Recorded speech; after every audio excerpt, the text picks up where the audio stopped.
السلام علیکم ورحمۃ اللہ تعالی وبرکاتہ۔ اعوذ باللہ من الشیطان الرجیم، بسم اللہ الرحمن الرحیم۔ آج اس ویڈیوز میں تہجد کی نماز کیسے ادا کی جاتی ہے اس کے بارے میں آج آپ کے سامنے ہم پیش کریں گے۔ تہجد کی نماز میں کتنی رکعتیں پیش کی جاتی ہیں، کس وقت تہجد کی نماز پڑھی جاتی ہے اور اس کے آخر کار کیا ثواب ہوتا ہے، اس ویڈیوز میں آپ کے سامنے ہم اسی کا طریقہ پیش کریں گے جو آپ کو بہت زیادہ مفید فائدہ ہونے والا ہے، کیونکہ تہجد کی نماز پڑھنے سے اللہ رب العزت بہت زیادہ قریب میں ہوتا ہے۔ حالانکہ اللہ رب العزت ان اللہ علی کل شیء قدیر، وہ ہر شے پہ قادر ہے، موجود ہے، لیکن جو شخص تہجد کی نماز کو ادا کرتا ہے تو اللہ رب العزت اس کے اور زیادہ قریب میں ہو جاتا ہے، اور بہت زیادہ اس نماز کی پڑھنے کی فضیلت ہے۔ اس نماز کی بے پناہ بے شمار برکتیں ہیں۔ اگر آپ تہجد کی نماز پڑھنا چاہتے ہیں تو آپ کے لیے یہ ویڈیوز بہت زیادہ خاص ہونے والی ہے، اور ہر مسلمان کو پڑھنا ہی چاہیے، کیونکہ اس سے بہت زیادہ ثواب ملتا ہے، آپ اللہ تبارک و تعالی کے بہت زیادہ قریب میں ہو جاتے ہیں۔ تو شروعات کر رہے ہیں کہ آخر کار نماز کیسے ادا کی جاتی ہے، تہجد کی نماز۔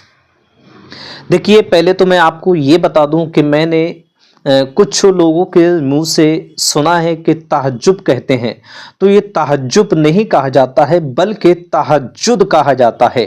پہلے اس چیز کو ذہن میں رکھ لیں کہ جو نام ہے وہی نام لیا جائے، بہتر ہوگا۔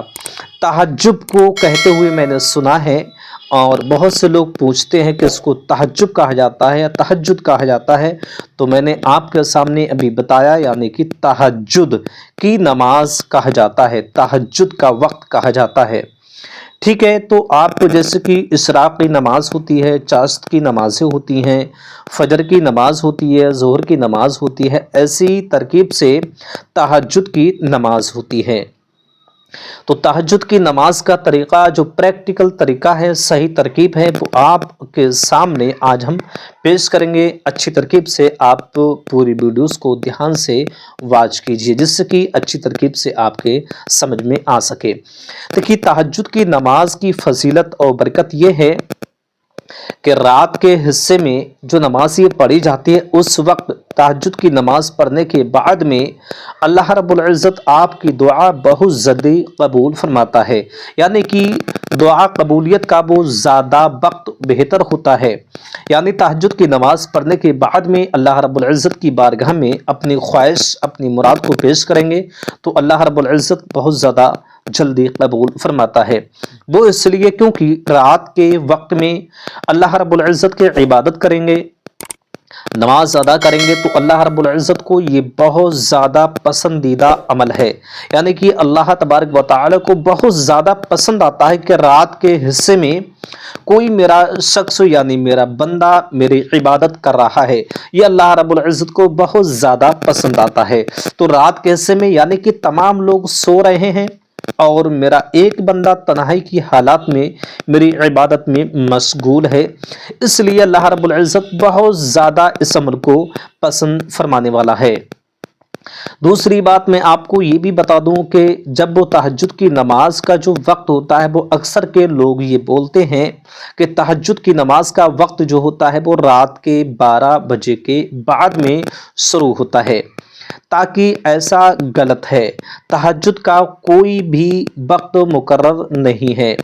اس کا وقت میں آپ کو بتا دوں کہ اس کا وقت جب بھی عشاء کی نماز کے بعد میں آپ نیند لیں گے یعنی سو جائیں گے، اور سونے کے بعد میں جب بھی آپ کی آنکھ کھلتی ہے وہ وقت سمجھیے کہ तहज्जुद की नमाज का वक्त है।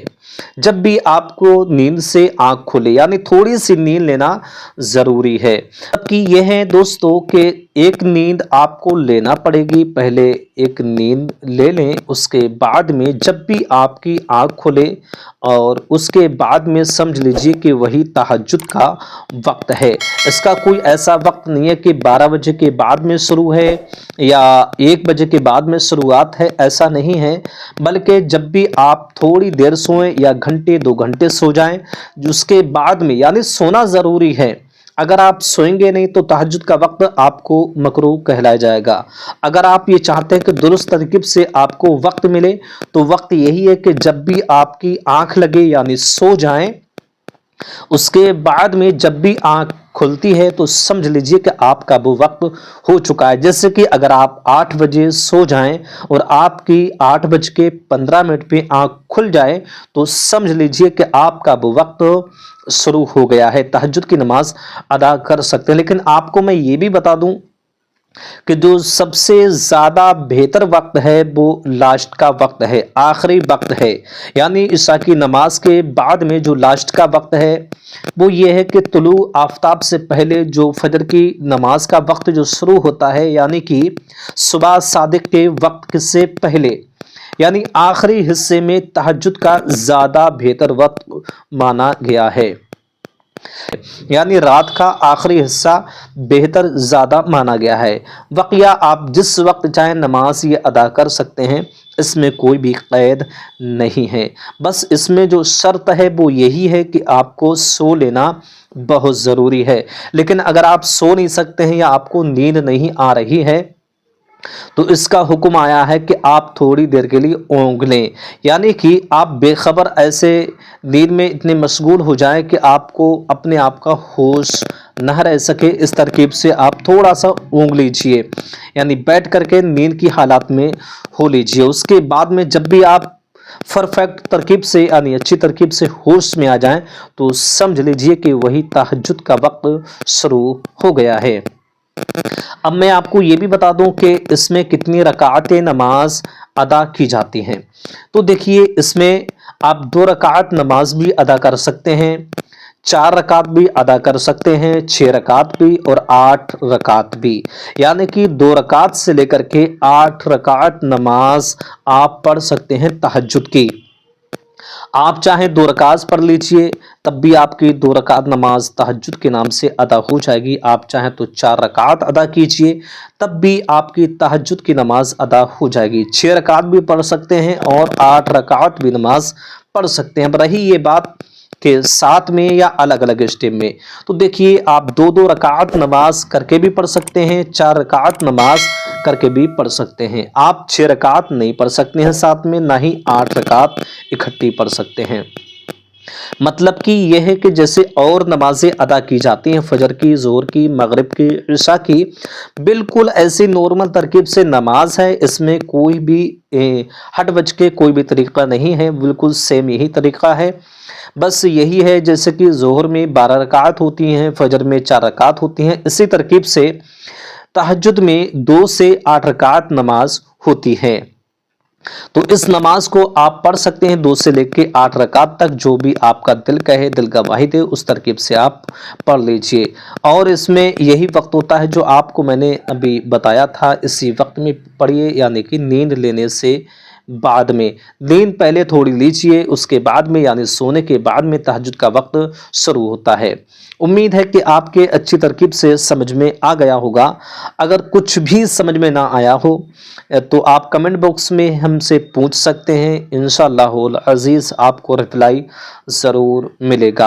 हो सकता है मेरे बताने में कोई मिस्टेक हो गई हो और शायद वो आपके समझ में आया हो, तो आप कमेंट बॉक्स में पूछ सकते हैं कि ये बात समझ में नहीं आया, तो इंशाअल्लाहुल अज़ीज़ आपको उस पर हम तवज्जो करके ज़रूर बताने की पूरी कोशिश करेंगे। ठीक है, अस्सलामु अलैकुम वरहमतुल्लाहि ताला वबरकातुहू।